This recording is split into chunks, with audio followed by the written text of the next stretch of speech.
Everybody, Keith Jones behind the binoculars here at Parks for Saturday, January the 18th. We have a cloudy sky. There is some snow in the forecast. The track condition should be fast today. Let's take a look at races 6 and 7. We have a little bit of a crazy pick coming up in race number 7. But let's start again here with race number 6. Acclaiming racehorses in here for 12.5, going a mile and 70 yards. One of those races where he could make a case for a number of horses, but I'm going to try the outside horse number 8, Worth His Salt, today. Coming out for trainer Kate DeMasi, Frankie Pennington will take the ride here on Worth His Salt. If you go back through his past performance lines, he has run some very good races against some very good horses. He won for $10,000 here at Parks back in July. A couple of starts after that, he went down to Delaware Park and won by a neck at odds of almost 13-1, beating the very tough Moongate Warrior that day. For $12,500 at Laurel back in the early part of November, got beat by only a half length, and that was in here for $10,000 back on the 10th of November, and got beaten by Just Doze and was claimed in that effort by this new barn, Kate DeMasi, and then off of that race caught a sloppy track at a tough allowance, starter allowance spot. So we're back into the claiming ranks at $12,500 today. Has the kind of early speed to get up into the early mix. There's a couple of horses that are going to be coming out of sprint races in here, so I expect those two to be dictating the terms up front.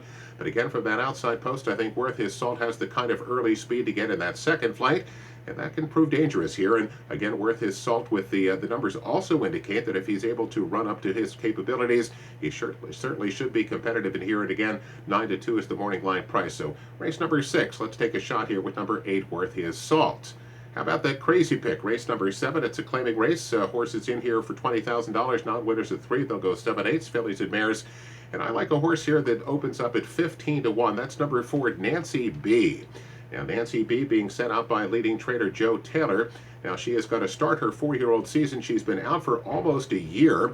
Her last start came back in March of her 3-year-old season, and that was obviously a troubled. Something happened to her that day. She finished well back in 7th place, has not been seen since. But prior to that, she won her maiden 20 start and then won for $20,000, putting up decent numbers in the process. And that $20,000 win was claimed by Joe Taylor, and again had that difficult performance back on the 18th of March. It has not been seen since. But my angle here is the fact that her last start came early on in her 3-year-old season. She's had almost a year to mature, and her numbers as a 3-year-old put her competitive with the other horses in here that are contenders in here. So with that extra maturity, and again, she obviously should be fresh. She has decent works coming into the race. With that added maturity, if she can step up her game just a little bit, she may be able to find herself to the winner's circle, and again, at a decent price. She opens up at 15-1. So let's take a shot here, race number 7, and go with number 4, Nancy B. Good luck.